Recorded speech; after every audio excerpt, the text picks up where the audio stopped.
Beleza.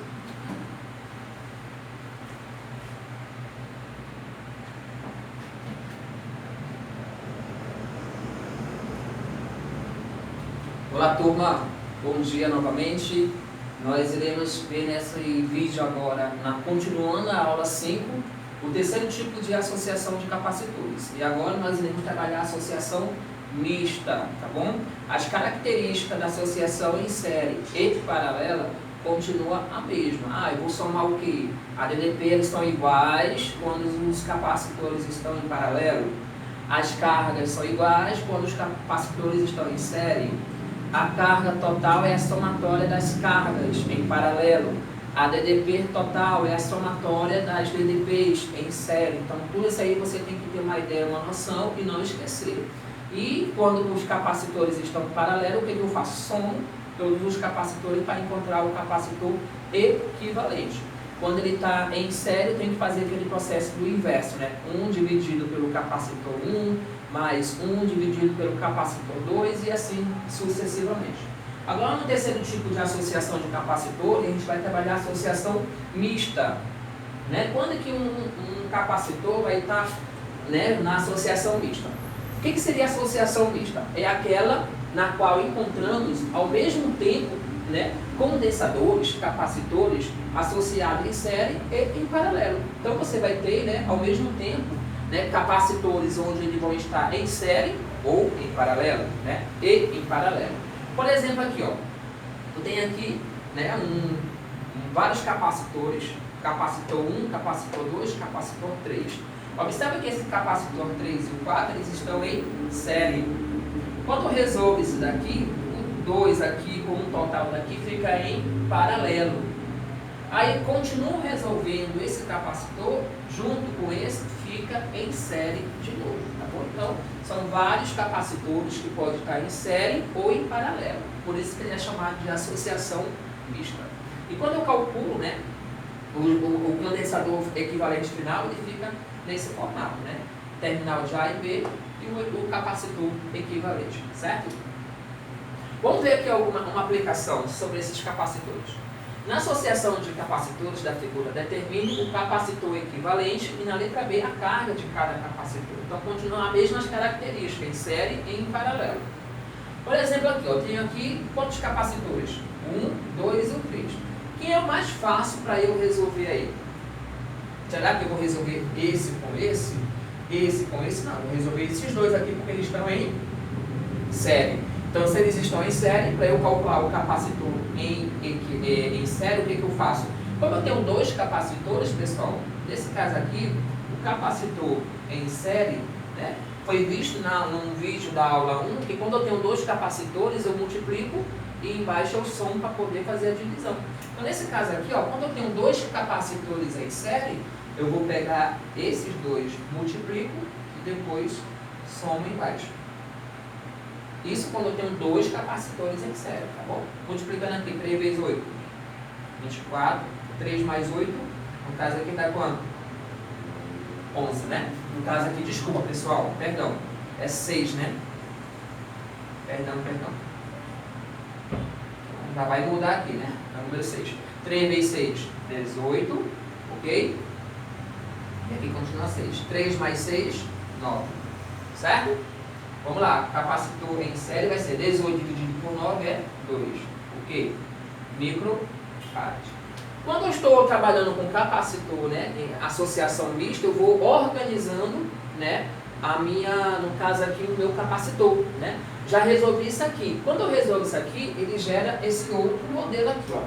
Quanto vale esse capacitor? Ali, ó, 2. Eu vou colocar aqui. E esse daqui eu vou repetir, né? 8.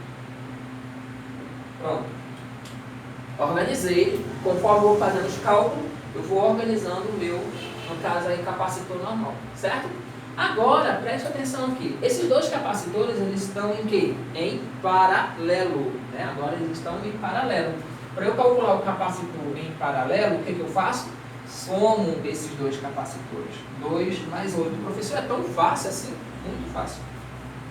Então, o capacitor em paralelo vai dar quanto? 8 mais 2, 10 microfarad.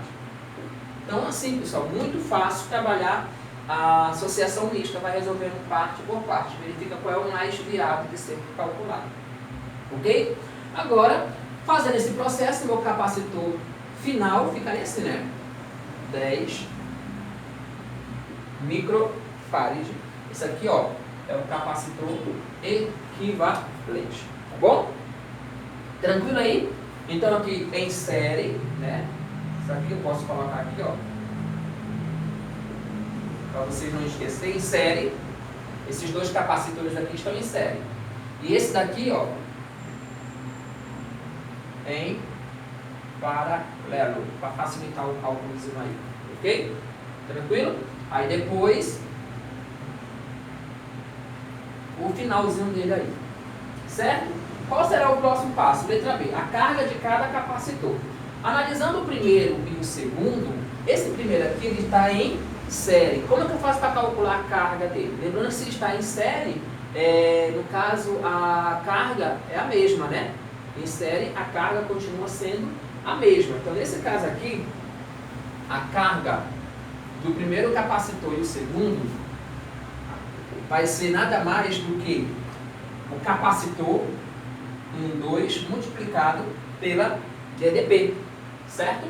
Pela DDP, que no caso aí é 20. Quanto é o capacitor 1 e 2? Que nós calculamos aqui, ó. Esse capacitor em série é o capacitor 1 e 2 que está no total aqui, né? Em série. Então o capacitor da carga 1 e 2 vale quanto? 2. Então vamos lá. E quanto é a DDP? 20, né? Nesse caso aqui a DDP vale 20. Então 2 vezes 20, quanto que dá? 40 microcoulomb, né? Certinho aí? Então nesse caso aí, o Q1 é igual ao Q2. Por quê? Porque estão em série. Se estão em série, significa o que, pessoal? Que o Q1 é igual ao Q2. Não se esqueçam dessas informações. Agora vamos calcular a carga para o terceiro capacitor, que é o capacitor 3. Né? Para o capacitor 3, quanto vale a carga? O capacitor 3 vale quanto? Vale aí, no caso aí, o capacitor em paralelo, no caso aí, né? No caso aí 3, vai ser o capacitor 3 multiplicado aí pela própria DDP. Tá bom? E quem é o capacitor 3? 8. 8 vezes, no caso aqui, 10. 8 vezes 20, né? Cadê? A DDP vale 20. Então, 8 vezes 20, 160 microcoulomb. Professor, acho que eu não entendi muito essa partezinha. Nesse caso aqui, a carga do primeiro e do segundo capacitor vai ser o capacitor que eu encontrei em série. Qual foi o capacitor que eu encontrei em série? 2. Então, 2 vezes 20. Agora, para a carga 3, o capacitor aqui vai ser o capacitor 3 normal multiplicado pela DDP. O capacitor 3, que no caso aqui é 8, tá bom? Vale 8. Aqui não, aqui eu precisava calcular o capacitor geral para poder encontrar, no caso ali, a carga, né? A carga 1 e a carga 2. Como eu só tenho um capacitor aqui, no caso aqui, a carga dele vai ser a carga 3 igual a esse capacitor multiplicado pela DDP, tá bom? Até porque a DDP no capacitor em paralelo é a mesma, certo?